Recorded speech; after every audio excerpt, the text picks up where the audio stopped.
What's up, guys? Welcome back to the channel. Today we're going to be going a different direction. We're going to be trying to put the headers on Project Dirtbag.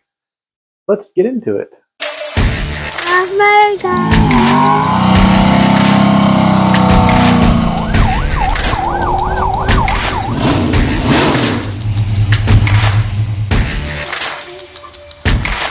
I don't normally do this, but getting kind of ahead of myself here.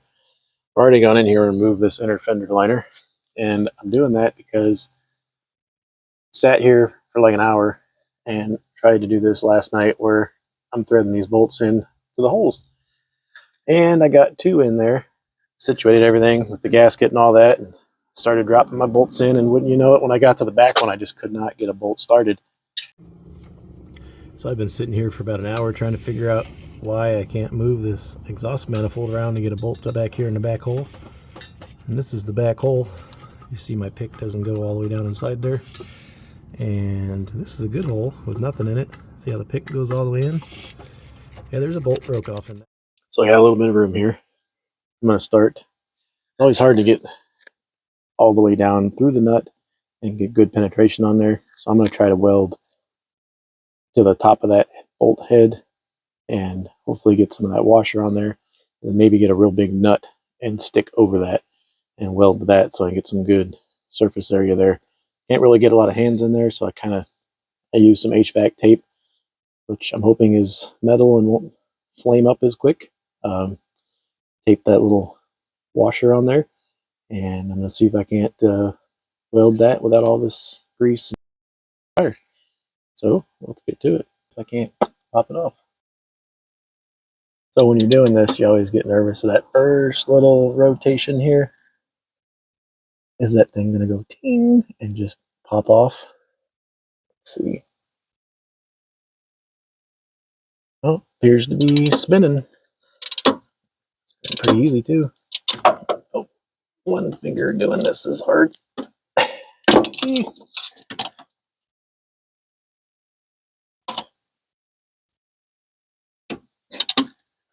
You guys are ever wanting to LS swap on these S10s, I just want to let you know there's tons of room in here.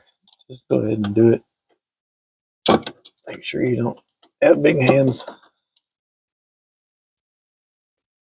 And make sure you get the largest ratchet you have. Don't use a 3/8 drive, which would fit in here nicely.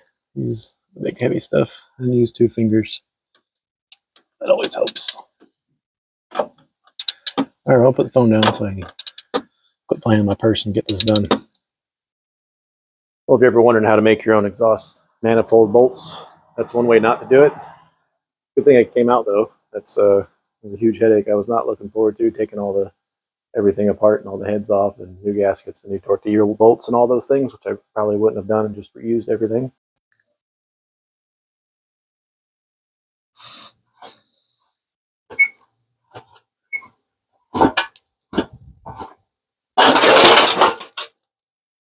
That's one way to get it down.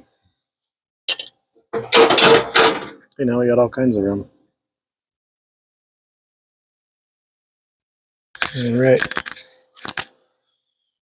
See where we're at. And don't break. Don't. Oop. Did that break?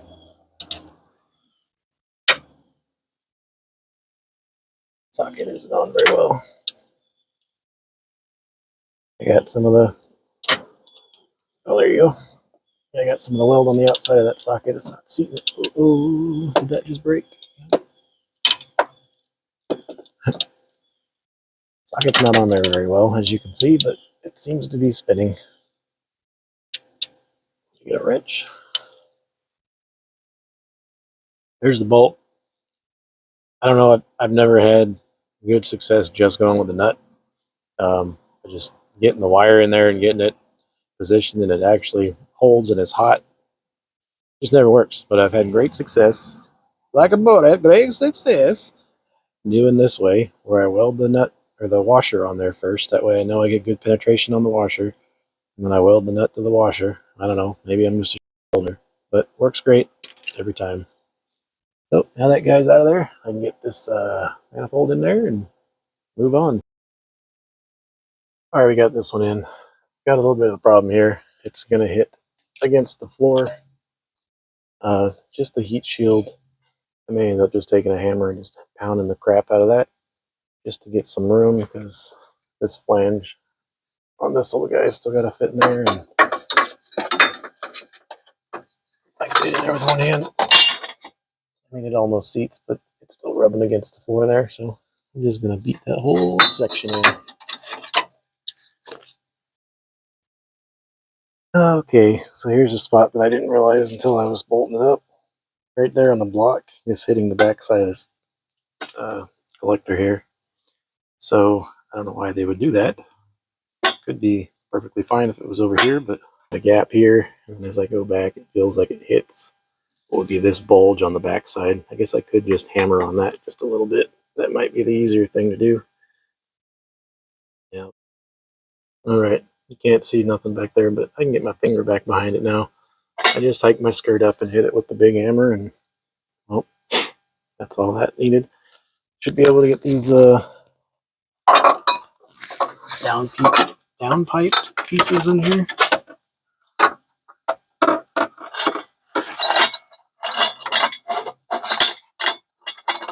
Let me get two hands on it.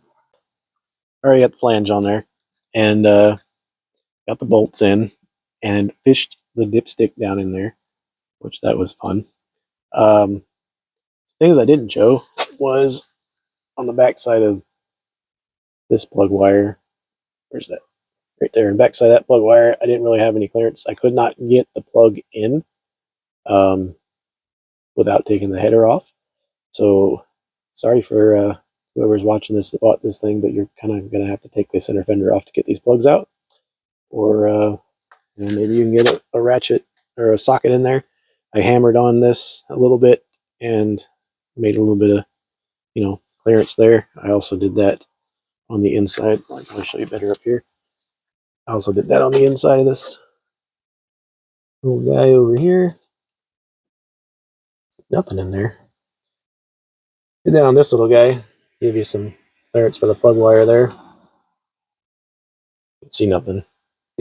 On this one, also has the dipstick tube going in there. You cannot get phone in there. One, you cannot get plug wire on that. What I ended up having to do, these are all 45 plug wires. I ended up having to get one of these 90 jobs, and you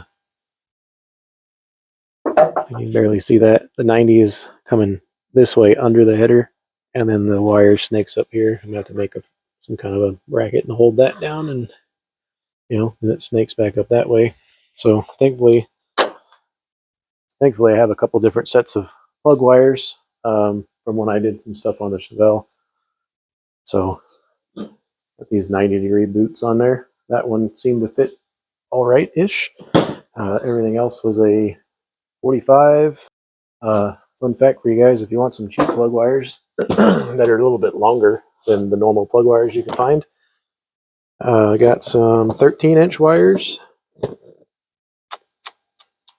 These are high performance wires. Thundercore Pro. It's a 13-inch wire, and they have 45-degree ends on it. They are on Rock Auto. They're like $26 for a set of these. So if you need some performance wires, if you will, check out Rock Auto. Nobody says that. They do have, trying to open this box for you, they do have some kind of budget wire sets here. It's got the 45 end on it. Might get you around some different applications, and these are long. They do have some other lengths. I think they have like 9, 11, and 13-inch, and they're all like $20-something. So if you're in there buying parts anyway, get you some good wires. I think these are 8 millimeters. Can't go wrong for $25. Just go up there. Yeah. So you get a little clearance underneath the cab for the exhaust extension off the header. I had to do some hammering. But besides that, everything for the most part fell right into place. If you want more clearance, which you're going to want more clearance around your number 4. Yep, number 4 plug wire, you're going to have to heat the header and kind of hammer on it. I also did 6 and 8 just because I wanted just a little bit more clearance, but I'm a little picky on that. Overall, for $87 or whatever these exhaust manifolds were, not a bad option. If I was doing this on a different build, I probably would do things a little different. But for 87 bucks, you can't really beat it. So, eBay headers for the win. And thanks for watching. Don't forget to like and subscribe, and see you on the next one. Action. Fire. I just wake up and piss excellence, and I want to go fast. You're not first, you're last. I was high when I said that.